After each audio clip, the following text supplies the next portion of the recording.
Hi friends, I'm Betty from Easy Bloom Garden and I'm so glad you're here today. If you've ever brought home beautiful plants in May, only to watch them struggle once the heat rolls in, you are definitely not alone. That happens to so many gardeners, especially when life gets busy and watering gets missed here and there. The good news is, some perennials are a whole lot tougher than they look, and that's exactly what we're talking about today. We're going over 13 perennials you can plant in May that can handle heat, a little neglect, and those days when the garden doesn't get your full attention. These are the kinds of plants that can help your yard stay colorful and lovely without making gardening feel like hard work. So get comfortable and let's talk about a few beautiful choices that can make summer gardening a whole lot easier. May is when a lot of gardens start looking full of promise. Garden centers are packed, everything is blooming, and it is easy to come home with plants that seem perfect in the moment. Then summer arrives, the heat settles in, the hose gets left in the garage for a day or two, and suddenly those beautiful picks start looking tired, thin, or flat out defeated. That is where many gardeners get frustrated. It is not always a lack of effort. Very often, it comes down to choosing plants that were never built for hard sun, dry spells, or a busy life. If you like simple garden ideas that actually fit real life, subscribe and keep this channel nearby. This is for people who want color and life in the yard without turning every warm afternoon into a rescue mission. The good news is that some perennials are much more forgiving than others. They are not fragile, they do not panic when the weather turns hot, and once they get established, they can often handle a missed watering far better than the average nursery favorite. That does not mean you can plant them and forget them the very same day. New plants still need help settling in. Fresh roots need moisture, and May planting works best when you water deeply and give the plant time to anchor itself. But once these tough choices get going, they can save you a lot of work later. That is really what makes a perennial worth planting now. You are not just buying this month's color. You are choosing a plant that can come back, fill out, and carry more of its own weight over time. For busy homeowners, beginners, and anyone who is tired of replacing underperforming flowers every season, that matters. The first plant on this list earns its place for exactly that reason. Catmint is one of those plants that quietly does more than people expect. It has soft, gray-green foliage and relaxed spikes of bluish-purple flowers that keep a border looking alive without asking for much in return. In the ground, once established, catmint can handle dry conditions better than many flowering plants people buy for sunny beds. It also has that slightly airy shape that helps a garden look fuller and softer, even when other plants are between bloom cycles. If you have a mailbox bed or a hot front border that gets blasted by afternoon sun, this one often works beautifully there, or even along a sunny stone walkway. Another reason catmint is such a strong May choice is that it starts earning its keep early. You do not have to wait all season to enjoy it. It can begin putting on a show while the weather is still pleasant, then continue carrying color into hotter weeks with much less complaining than fussier plants. Bees love it too, which is always a nice bonus if you want the garden to feel busy in a good way. The main thing to watch is spacing. Give it room. If you cram it too close to other plants, it loses that graceful shape. A light trim after the first big flush of flowers can also help it freshen up and bloom again. If your garden tends to feel dry and bright for most of the day, catmint is one of those plants that can make you look more successful than you feel.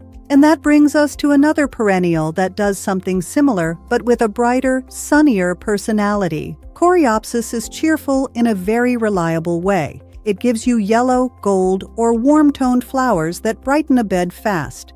And many types keep blooming for a long stretch when the weather stays warm. This is the kind of plant that helps a space look awake. If you have a patch near the driveway, a front border that needs color, or a spot that gets a lot of sun and reflected heat, Coreopsis is often a strong fit. It does not need rich, pampered soil to perform well, and once it is settled in, it is more forgiving than many people expect. This is also one of the friendlier choices for beginners because it does not feel complicated. Plant it in sun, do not smother it, water it well while it gets started, and it usually understands the assignment. Some varieties stay neat and compact, while others spread out a bit more, so it is worth checking the mature size before planting. Deadheading can help keep the flowers coming, but even when you miss a round or two, it still tends to keep the garden looking lively. That matters if you do not want every plant to become another weekly task. Have you ever planted something in May that looked amazing at first, then gave up the moment summer got serious? Most gardeners have, and it is usually enough to make you more careful the next time you shop. The third perennial in this group is tougher looking in a different way. Yarrow does not have the soft haze of catmint or the bright daisy-style charm of coreopsis. It has flatter flower clusters, a more upright habit, and a reputation for handling dry, sunny spots with surprising strength. In the right place, yarrow can keep going through heat that makes weaker plants collapse. That makes it useful for harder areas of the yard, especially places with lean soil, strong sun, and not much daily attention. Yarrow is also one of those plants that gives a border a little structure. The flower heads stand above the foliage and help break up softer mounds and trailing shapes. It comes in more than just yellow, too. You can find warm shades, pale tones, and even richer. The caution is that some types can spread more than people expect, especially where they are very happy. That is not always bad, but it is something to keep in mind if you want a tidy planting plan. Good drainage helps, and too much rich soil can actually make it less sturdy. These first three perennials already show a pattern. The plants that hold up best in summer are often the ones that do not ask for constant coddling once their roots are down. And as the weather gets hotter, the next group starts proving just how much color a hardworking garden can still give you. Once the weather shifts from pleasant spring days into real summer heat, a lot of gardens start separating the strong plants from the weak ones. This is the point where some flowers still look fresh and willing, while others already seem to be asking for constant rescue. If you want a yard that keeps giving you color without turning watering into a second job, the next group of perennials deserves a close look. These are the kinds of plants that handle sun better, keep blooming when the days get harder, and often perform well even in soil that is not especially rich or pampered. Blanket flower is a great place to start because it actually seems to enjoy conditions that make many other plants struggle. It has bold, warm colors that can look like little suns scattered through the garden, with shades of yellow, orange, and red that hold their own against bright summer light. Some flowers can look washed out in intense sun, but blanket flower tends to look even more at home when the heat is strong. That makes it a smart choice for open beds, curbside plantings, and hot spots near driveways or sidewalks where reflected heat can be rough on softer plants. One reason blanket flower works so well for low-effort gardening is that it does not need perfect soil to perform. In fact, overly rich soil can sometimes push leafy growth instead of stronger flowering. Give it decent drainage, plenty of sunshine, and regular water while it is getting established, and it often settles into a dependable summer rhythm. It also has a slightly wild, easygoing look that fits casual gardens beautifully. If your goal is a planted space that feels cheerful rather than stiff, this one can do a lot of work for you. Trimming spent blooms can help it stay tidier and keep flowering longer, but even without perfect maintenance, it still tends to earn its space. If blanket flower gives you warmth and brightness close to the ground, salvia brings a more upright kind of color. This is one of those perennials that can make a sunny bed feel sharper and more alive. The flower spikes rise above the foliage, often in rich shades of blue, purple, red, or pink, depending on the variety, and they do a good job of drawing the eye upward. That vertical shape is useful in a garden because it breaks up rounder plants and helps the whole area look more layered and intentional. Salvia is also one of the better choices for gardeners who want flowers without a lot of drama. Once established, many perennial salvias are quite good at handling dry spells, and they often bloom heavily in warm weather. Pollinators love them, especially bees, and that can make the whole bed feel more active. They work well in borders, mixed perennial beds, and even larger containers if the pot drains well. Just keep in mind that container plants dry out faster than plants in the ground, so even a tough plant like salvia will need more attention in a pot during hot weather. A quick trim after the first flush of flowers can often encourage another round, which is a nice return for very little effort. If you have ever wanted a plant that almost seems built for forgetful watering, sedum deserves attention. Many gardeners know it as stonecrop, and once you see those thick, fleshy leaves, it makes sense why it handles dry conditions so well. The plant stores moisture in its foliage, which helps it get through periods when the soil dries out. That does not make it immortal, especially when newly planted, but it does make it one of the easiest perennials to trust in a hot, sunny location. In a summer garden, sedum can act almost like an insurance policy against neglect.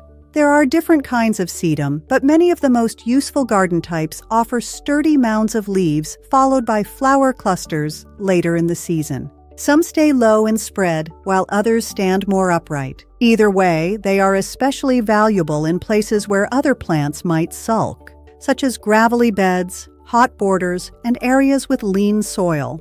The shape of the leaves adds interest even before the flowers show up, which matters because not every plant earns its place outside bloom season. Sedum often does both. The main caution is drainage. It likes conditions on the drier side, so soggy soil can be more of a problem than summer heat. Which part of your yard gets punished the most in summer? The strip by the driveway, the front bed in full afternoon sun, or that corner where the hose somehow never quite reaches? That answer usually tells you exactly where these tougher perennials can make the biggest difference. Russian sage is another plant that shines when the weather turns demanding. It has a loose, airy look with silvery foliage and clouds of soft purple-blue flowers that can make a garden feel lighter and bigger. In the right setting, it almost glows in heat. This is not the kind of plant that begs for coddling. It prefers full sun, good drainage, and enough room to spread into its natural shape. If you try to tuck it into a crowded bed, it will not look as graceful. But if you give it breathing room, it can become one of the most valuable plants in the whole summer border.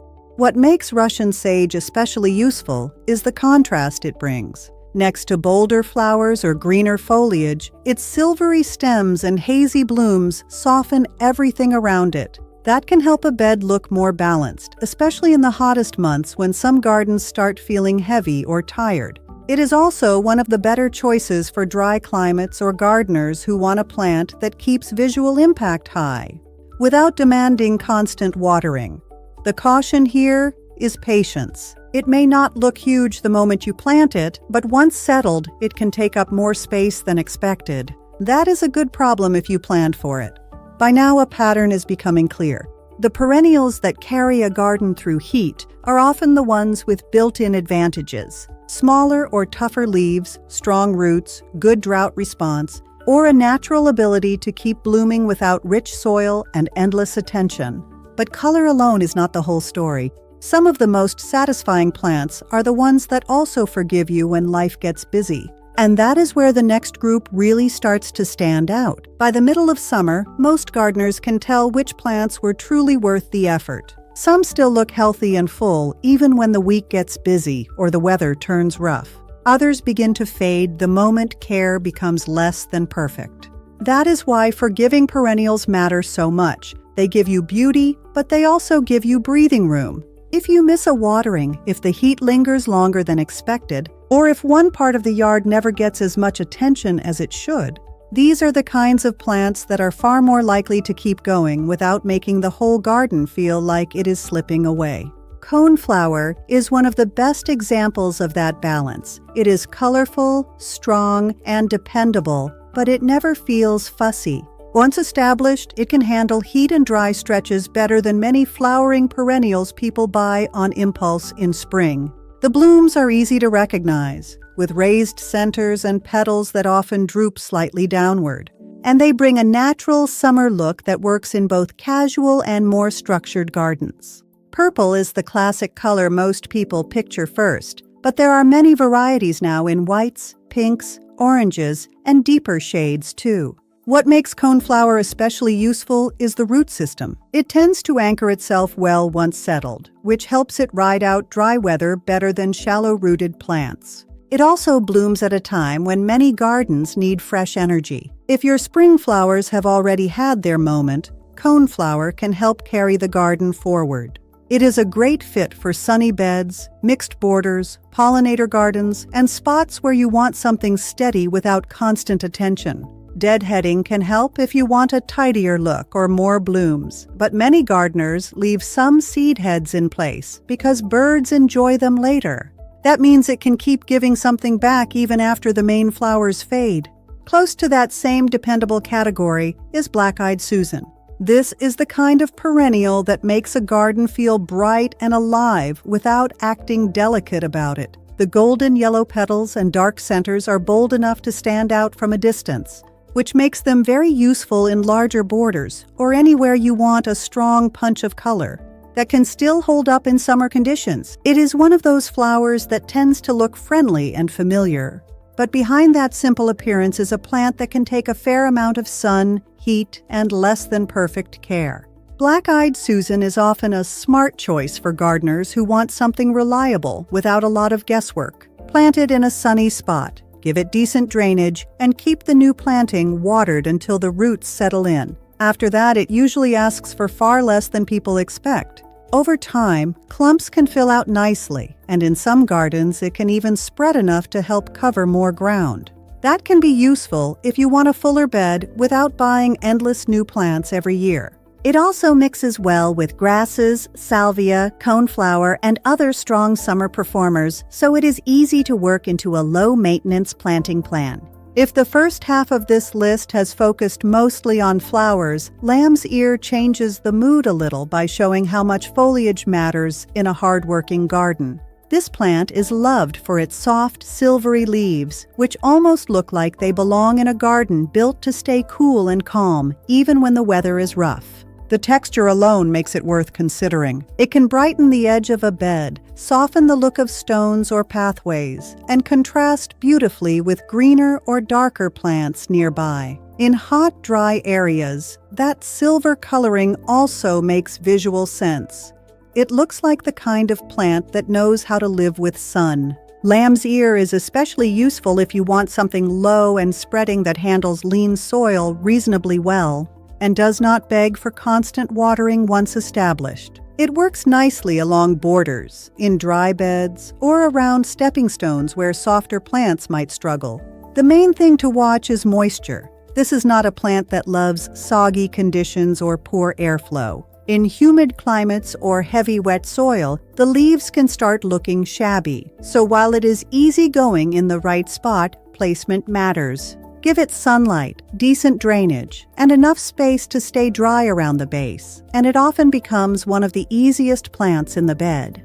Would you rather have a garden full of nonstop flowers, or do you like a mix of blooms and interesting leaves that still look good when not everything is in bloom?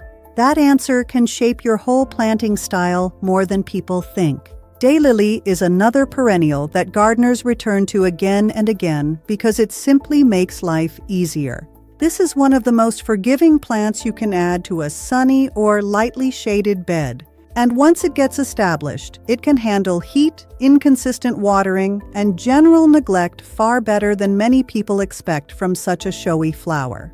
The blooms may last only a short time individually, but mature plants produce plenty of buds, so the display can continue for quite a while. And because daylilies come in so many colors and sizes, they are easy to fit into almost any garden style. One of the biggest advantages of daylily is how adaptable it feels. It can work in front yard beds, around mailboxes, along fences, or in larger drifts where you want repeated color without repeated work. The arching foliage helps fill space even when the flowers are not at their peak. And older clumps can be divided if you want more plants later without spending more money. That alone makes it a very practical choice. The caution is that not every variety behaves the same, and in some regions certain types can spread aggressively, so it is worth checking what is best suited to your area. Still, for many gardeners, this is one of the simplest answers to the question of what to plant when life does not leave room for constant garden chores. These plants all share a useful trait. They do not collapse emotionally the first time the garden stops getting perfect care. They can still reward you with color, texture, and a fuller look while asking for less hand-holding once they are established. And if you want the garden to keep paying you back year after year, The last group adds even more long-term value with fragrance, movement, and structure that can make the whole space feel finished. A low-maintenance garden is not just about finding plants that survive. It is about choosing plants that keep the whole space looking finished, even when you are not out there fussing over every detail. That is where the last two choices can make a big difference. One brings fragrance, soft color, and a tidy look that suits sunny spaces beautifully.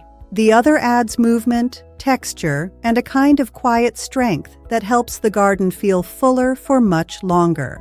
When you combine those qualities with the earlier bloomers and heat-tolerant workhorses, you start building a yard that can carry itself with a lot less effort. Lavender is one of the best-known plants in this category, but it still gets planted in the wrong places all the time. People love the scent, the silvery foliage, and those soft purple flowers. But the real reason it belongs on this list is that it can be an excellent choice for hot, sunny conditions when the soil drains well. Lavender does not want to sit in heavy, soggy ground, and that is where many gardeners accidentally lose it. They treat it like a thirsty bedding plant, when it actually prefers a leaner, drier setup once established. Put it in the right place, though, and it can reward you for years. This is a very useful plant for borders, walkway edges, and mailbox beds, and spots near patios where the fragrance can actually be enjoyed. It also fits the look many people want from a simple garden because it stays neat and gives color without looking messy. Even when it is not in peak bloom, the foliage still earns its place. That matters in a garden built around ease, because every plant should be doing something helpful for as much of the season as possible. A light trim after flowering can help keep lavender compact, but the main thing is to avoid overwatering and to make sure the roots are not sitting in wet soil. Lavender also pairs beautifully with some of the plants already mentioned. Next to catmint, salvia, yarrow, or Russian sage, it creates that dry garden feel many people love, where the whole planting looks calm, silvery, and perfectly at home in the heat. If your yard has a hot, sunny section that always seems to challenge other plants, this one may finally give you something that looks intentional instead of stressed. And if you enjoy a garden that offers more than just color, lavender brings scent into the mix in a very practical way. The final plant group on this list is ornamental grasses, and they deserve more credit in low-maintenance gardens than they usually get. A lot of people focus so hard on flowers that they forget how important shape and movement are. Grasses can fill that gap beautifully. They sway in the breeze, catch the light, soften hard edges, and keep a bed from feeling flat once some of the flowers have slowed down. Many ornamental grasses are also surprisingly tough, especially once established, and a number of them handle heat and dry conditions very well. This is where a garden starts feeling mature. Flowers give you bursts of color, but grasses often give you season-long structure. They can work as a backdrop behind lower perennials, as accents in the middle of a bed, or even as repeating clumps that tie different planting areas together. In a sunny yard, they help make the whole design feel more layered and less dependent on nonstop bloom. That is important if your goal is a beautiful garden that still looks good when life gets busy. A plant that adds visual interest without asking for weekly attention is always worth considering. Different grasses suit different spaces, of course. Some stay compact enough for smaller beds, while others become large focal points. Feather reed grass, blue fescue, and fountain grass are all examples people often use, though the best option depends on your climate and space. One thing worth checking is whether a grass is well behaved in your area. Most ornamental grasses sold for home gardens are chosen for beauty and performance, but size and habit still matter. You do not want to plant something that will outgrow the space too quickly or behave too aggressively if that is not what you planned. If you had to choose, would you rather have a garden that gives you the brightest flowers possible, or one that still looks beautiful, even when not everything is blooming at once? The easiest gardens often find a balance between those two.